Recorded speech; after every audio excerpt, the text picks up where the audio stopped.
Bienvenidos una vez más, Hare Krishna. Estamos en el Srimad Bhagavatam Podcast. Hoy, en día martes 2 de mayo, y nosotros vamos a seguir con el texto número 2 en este capítulo 7 del canto segundo del Srimad Bhagavatam. Así que sean todos bienvenidos, Hare Krishna. Om Namo Bhagavate Vasudevaya. Om Namo Bhagavate Vasudevaya. Om Namo Bhagavate Vasudevaya.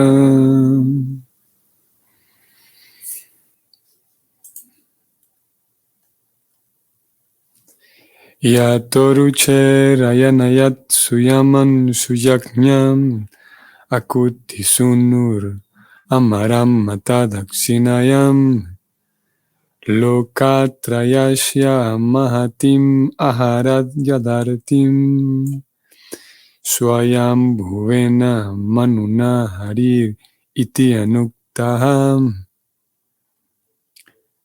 La traducción de este verso es la siguiente.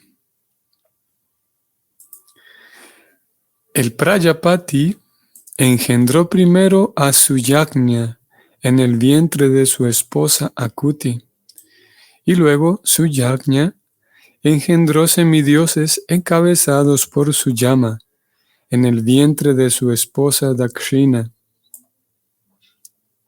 Suyajna, en la forma de Indradeva, aminoró sufrimientos muy grandes en los tres sistemas planetarios, el superior, el inferior y el intermedio.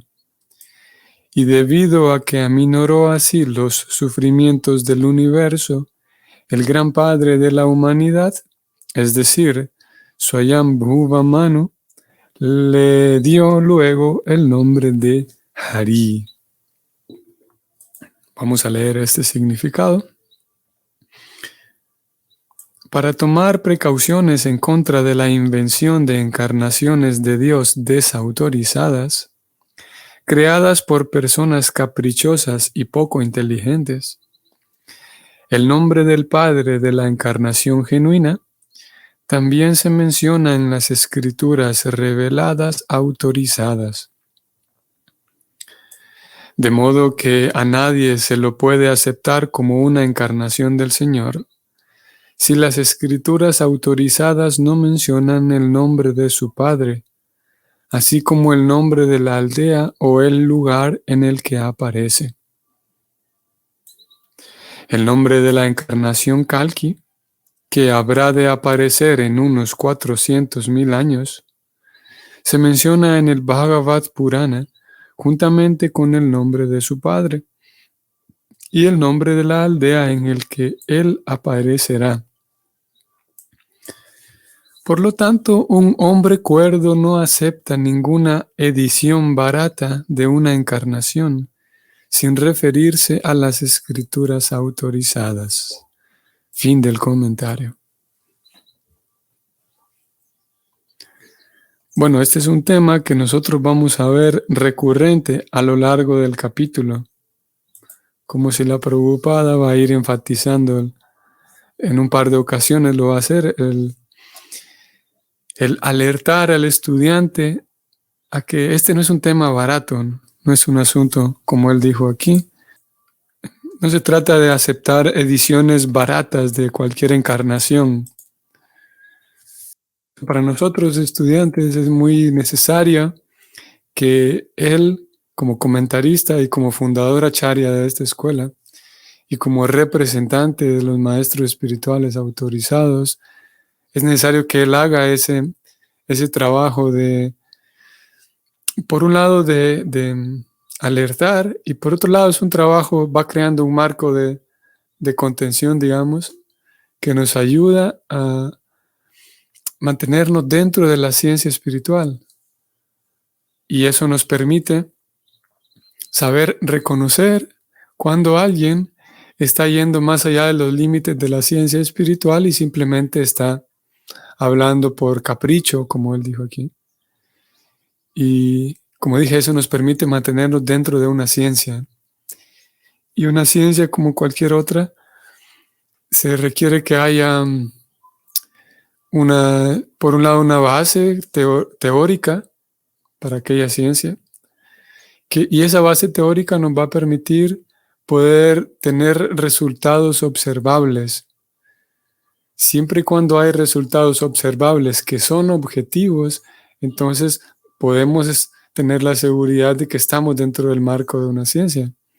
Si no, alguien pudiera tomar simplemente, por ejemplo, alguien pudiera comprar diferentes químicos, diferentes aparatos y imaginar que está haciendo ciencia, que está llevando a cabo procesos científicos. Pero si sus resultados no son observables, objetivamente observables, de acuerdo con una base teórica, entonces simplemente está imaginando que hace ciencia, a pesar de que los ingredientes que utilice son válidos dentro de un campo científico real, a pesar de que utilice elementos o instrumentos como microscopios y diferentes cosas que se pueden utilizar dentro de un laboratorio. Pero si sus resultados no son observables y que estén apegados y en función con el marco teórico de esa ciencia en cuestión, entonces no está haciendo ciencia, está haciendo otra cosa, está jugando como un niño. Similarmente, alguien podría en las matemáticas, antes de ir a nuestro campo, que es la ciencia espiritual, podemos observar lo mismo en las matemáticas. Alguien pudiera tener diferentes programas de computación y hablar de diferentes números, pero si sus resultados no se apegan a un marco teórico y ese marco teórico no es aceptado por toda la comunidad científica dentro de las matemáticas, entonces la persona está jugando como un niño, imaginando que hace ciencia. Y finalmente, dentro del campo espiritual es igual. Alguien pudiera utilizar palabras que se escuchen muy esotéricas, muy místicas, pero si sus resultados no se apegan al marco teórico aceptado por todos los científicos, entonces está simplemente imaginando. Y nosotros estamos un poco distantes de una realidad que es muy común verla en la India, ya que el conocimiento científico espiritual está más, digamos, más latente. No solamente en la India, pero digamos, vamos a decir, el sur de Asia. Y debido a que por cultura se conoce muy bien el concepto de encarnación de Dios, entonces es muy fácil ver, es muy frecuente ver a alguien que dice que sí, que yo soy una encarnación de Dios. Y la gente en general va a comprar esa idea porque, como dije, en el conocimiento popular se sabe, se conoce el concepto de que Dios se encarna cada tanto o Dios envía a un representante cada tanto. Eso crea entonces un ambiente muy propicio para que alguien diga que yo soy o una encarnación de Dios o soy un enviado de Dios. Y el pueblo en general, por su falta de conocimiento en la ciencia, solamente conoce ciertas cosas por conocimiento popular, pero por falta de rigor en el conocimiento real de la ciencia, la persona termina concluyendo que sí, es verdad, Él es una encarnación de Dios. Es verdad, Él es un enviado de Dios. Eso es muy común, como dije, y muy distante a nosotros. Porque si yo voy por aquí en Occidente y digo, yo soy una encarnación de Bhagavan, del Señor Vishnu, lo más probable es que consideren que estoy loco. Y si bien es verdad, es distante la idea, al menos es distante la idea en cómo se vive en la India, aún así podemos observarlo. Es menos, pero podemos observarlo. Ese patrón todavía está de personas que consideran que tal y tal líder es un empoderado de Dios o es un apóstol de Dios. Es muy fácil, es muy común ver eso, ¿no? Un apóstol. Hay muchas personas que se denominan así, ¿no? Se autonombran apóstol y enviado de Dios. y se consideran con un Shakti, utilizando el lenguaje del Bhagavatam, el lenguaje del Bhakti. Se consideran a sí mismos como un Shakti, que tienen un Shakti, que en el siguiente verso Prabhupada va a hablar de esto, que tienen un poder especial que Dios me dio. Entonces voy a fundar lo más común dentro de, o fuera más bien de la India, lo más común en Occidente es, al menos en nuestra zona, es personas dentro del cristianismo, que voy a fundar un movimiento porque yo tengo el Shakti que Dios me dio. Tal vez yo creo que había hablado un poco de esto hace algunos días.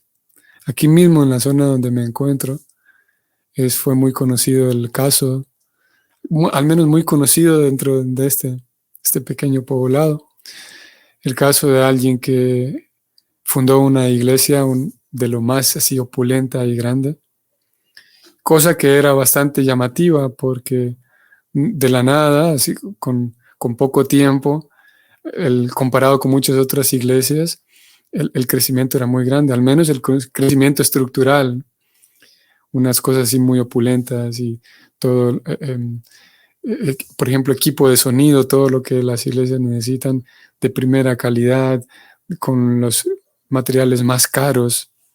Entonces algunas personas estaban comenzando a asistir. Y el líder de esta iglesia, el pastor de esta iglesia, una de las formas que utilizaba para proceder era que a través de los sueños, él recibía, según él, revelaciones a través de los sueños. Entonces se acercaba a uno de los hermanos de la iglesia y decía, ¿sabe qué? Usted, hermano, vamos a escoger a alguien de la audiencia aquí. Hermano Jesús Matilde Ravelo, hermana, usted, Dios me ha revelado en el corazón a través de los sueños que usted tiene que hacerse cargo de una área de la iglesia, así que le vamos a dar una responsabilidad. Y aparte, el Señor me ha revelado de que yo tengo que darle trabajo a usted en mi empresa. Y él tenía una empresa súper grande, ¿no? Entonces, muchos de los líderes, digamos, de las personas que tenían cargos importantes en su iglesia, el modelo que él seguía era que él les daba empleo porque era una forma de que Dios me dice que tengo que bendecir su vida, por lo tanto, voy a darle empleo en mi empresa. Y todo marchaba bastante bien, es un esquema bastante bueno, ¿no? Krishna le indica en el corazón a esta persona que, aparte de que la ayuda a progresar en la iglesia, también la ayuda a progresar dándole un muy buen empleo. Y esa era su forma, ¿no? A través de los sueños. Pero curiosamente que a través de los sueños, Krishna en ningún momento le informó a este pastor. Krishna pudo haberle informado, ¿no? De que a través de algún sueño le pudo haber informado de que pronto lo iban a arrestar porque resulta que estaba muy ligado con narcotráfico y cosas así. Y bueno, ahora tiene el destino que alcanzó. No fue ni el destino del amor puro por Dios, sino el destino de encontrarse con la ley, ¿no? Y como dije, fue un caso bastante conocido porque esta zona en donde me encuentro es por asuntos de narcotráfico. Ahora menos porque aparentemente la ley pudo localizar y capturar muchos narcotraficantes que habían en esta zona. Y él era uno de ellos, o al menos él era uno de los que trabajaba vinculado con los narcotraficantes grandes, ¿no? Entonces, eso es muy fácil de ver. Obviamente, esto es un ejemplo en cierto sentido aislado, ¿no? No querríamos nosotros, o al menos hablo yo mismo como representante de este programa, Bhagavatam Podcast, y como todo el programa de Krishna en tu casa, yo mismo no voy en la dirección de que sí, porque todas las iglesias evangélicas son malos, los pastores son sinvergüenza. Yo no trato de decir eso, y yo no pienso eso. Estoy aquí poniendo un ejemplo de algo que ocurrió aquí en esta misma ciudad donde me encuentro, y porque vi de manera casi de primera mano el asunto, ¿no? Pero no quiero ir y decir de que todas las iglesias evangélicas son un engaño y todo lo demás. Y lo mismo de la iglesia cristiana, de que todos los padres, los sacerdotes son malos. No es esa mi postura, ¿no? Por el contrario, sé muy bien que dentro de hay diferentes expresiones de sinceridad y Krishna está presente en todos lados, de acuerdo con nuestra filosofía. Y no pudiéramos echar por la basura todo tipo de otras expresiones religiosas. Eso sería una cosa infantil de nuestra parte, ¿no? Así que, como dije, es un ejemplo que tenemos aquí a mano y que es aislado, ¿no? Y hablábamos de eso porque Prabhupada hablaba de encarnaciones baratas. El Bhakti entonces es algo muy genial. Y hablando nuevamente en primera persona, les comparto a ustedes una de las cosas que al menos en mi caso y hasta el día de hoy me impactó y me sigue pareciendo súper genial del sistema devocional Vaishnava, es que nos regala a todos justamente lo que hablamos hoy, un marco de referencia y ciertas herramientas para yo darme cuenta de que sí, estoy recibiendo información que me permite cotejar, que me permite analizar cuando tengo enfrente a simplemente un engañador, ya sea dentro de mi misma comunidad devocional o fuera del ámbito Hare Krishna. ¿Cómo puedo reconocer yo a alguien que está engañando? Y aquí lo estamos viendo, uno de los elementos de esa rúbrica, que alguien que, y va a seguir hablando, el capítulo nos va a dar más información en este tema, que no puede ser que alguien simplemente diga, yo soy un empoderado de Dios, aquí estoy. Porque resulta que aquellos empoderados por Dios no, no hacían alarde de eso. No, por el contrario, la forma o una de las formas en las que se reconoce a un empoderado por Dios es que de manera genuina las personas pueden seguirlo. Y aquellos seguidores del empoderado por Dios no son solamente seguidores ciegos, sino que el empoderado por Dios, al menos en nuestro caso, como dije, al menos el ejemplo que a mí me regala el Bhakti, ese ejemplo de Srila Prabhupada, aquellos empoderados que entregaron su vida a diferentes niveles, ellos también eran educados por el mismo empoderado por Dios. Esa persona empoderada se encargaba no solamente de que mis seguidores cierren los ojos y cierren los oídos y me sigan a mí, sino que él se encargó de educarlos también para que puedan estar alertas, para darse cuenta de cuando un supuesto líder religioso o cuando un líder religioso está actuando de mala manera. Y ya sea que el líder religioso lo diga, que yo soy un empoderado por Dios, o ya sea que no lo diga, pero que sus seguidores lo crean, esto también puede ocurrir, de que puede haber alguien que tenga mucho carisma, así sea muy simpático, y él no lo diga, pero puede ser que sus seguidores, digamos como en el ambiente se maneje esa idea de que él es un empoderado por Dios y que posiblemente la persona comience a realizar cosas en desorden, en desarmonía con Dios, y sus seguidores, porque ya tienen mucho cariño a él o a ella, le perdonen, digamos, pasen por alto todas esas cosas, porque ellos llegaron al punto de concluir que él es un empoderado por Dios, a pesar de que él o ella nunca lo dijo, ¿no? Y el Bhakti entonces pide, por favor, el Bhakti a través de sus acharyas, nos pide, por favor, que nos mantengamos estudiando la ciencia devocional, para que cuando ocurra eso, entonces sepamos identificarlo. Y como dije, el Bhakti, al menos en mi caso y mi opinión es esa, el Bhakti, una de las cosas que tiene tan geniales es esa, de que el Bhakti no dice, bueno, usted quiere iniciarse, ok, iníciese, pero no puede leer los libros. No lea los libros hasta cuando tenga 10 años de practicar servicio devocional. Por el contrario, se espera, y no es un requisito para la iniciación, pero se espera que en cada centro en donde uno se aboca, esos centros son centros educativos en donde el estudiante estudia muy bien. Y entonces llega un momento en el que se va a iniciar, se espera que esa persona se va a iniciar y tenga por lo menos un cierto criterio de saber reconocer entonces qué líderes tengo enfrente. Para entonces, eh, con ojos un poco más entrenados y más maduros, no simplemente cerrar sus ojos y seguir a cualquier líder como un animalito, sino que se espera, nuevamente digo, no es un requisito, pero se espera, que la persona sabe reconocer, al menos en un sentido básico, quién es un buen líder y, y no terminar comprando una idea de que él, porque me cae tan bien, sí, seguramente es un empoderado por Krishna, pero no es tan así, no es sentimental el asunto, de que me cae bien, de que tiene tantos seguidores o de que sí, diferente, que yo me tenga que inventar una rúbrica personal.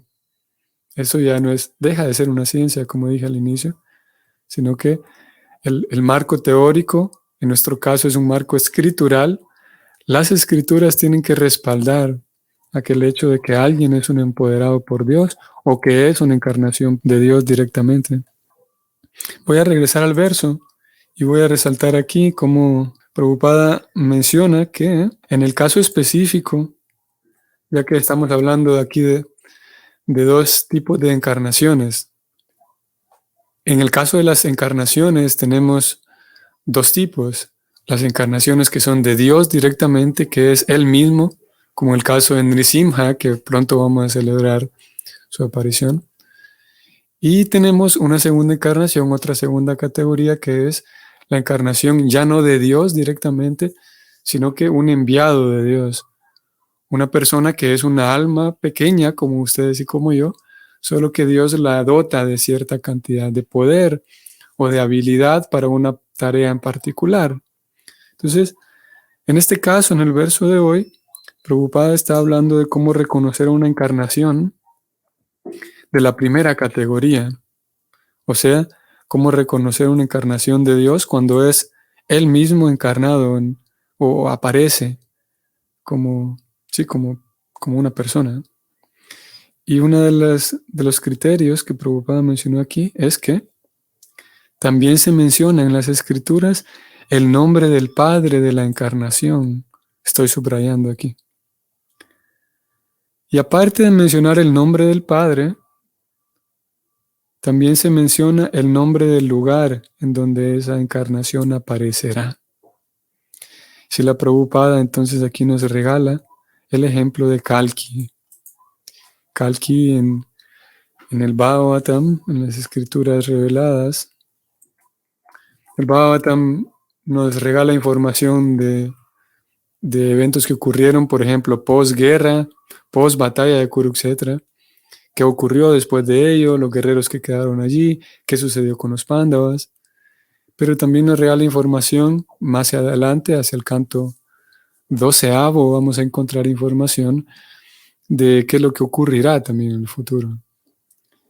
Y dentro de toda esa información que aparece y figura en el canto 12º, encontramos entonces la información de que pronto, pronto en términos muy relativos, porque no pronto la próxima semana, sino pronto dentro de 400,000 años. Pero es pronto bajo la perspectiva de los kalpas y cantidades tan grandes de años que aquí se mencionan, conceptos y la terminología de años tan grandes, de tiempo, lapsos de tiempo tan grandes, 400,000 es poco. Entonces ahí se nos dice que aparecerá esta encarnación de Krishna, llamada Kalki.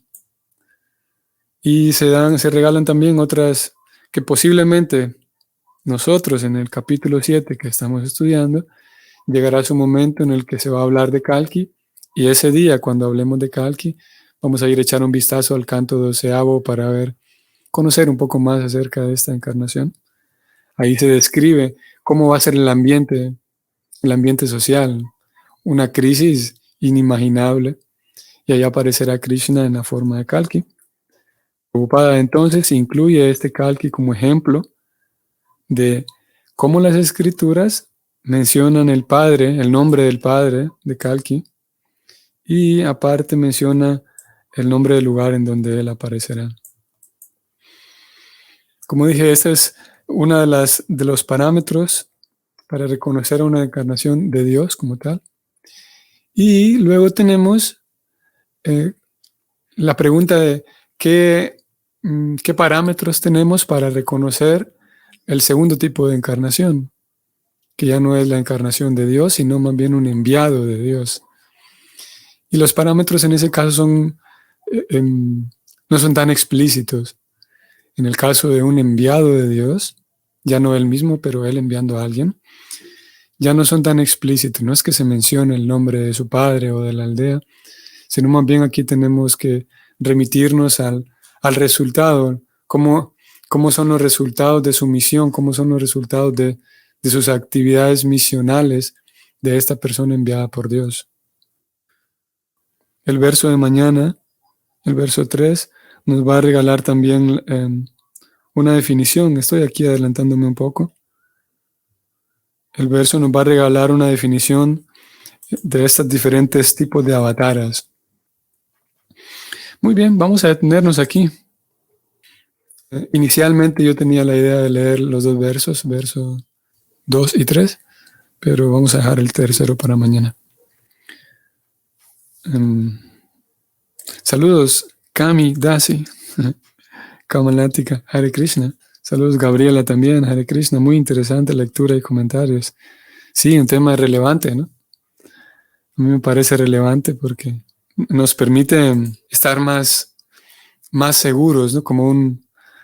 Así como una persona, un estudiante espiritual que tiene más conocimiento de qué es la ciencia espiritual y puede observar a su alrededor y con los ojos de las escrituras tener una mejor lectura de lo que ocurre a mi alrededor.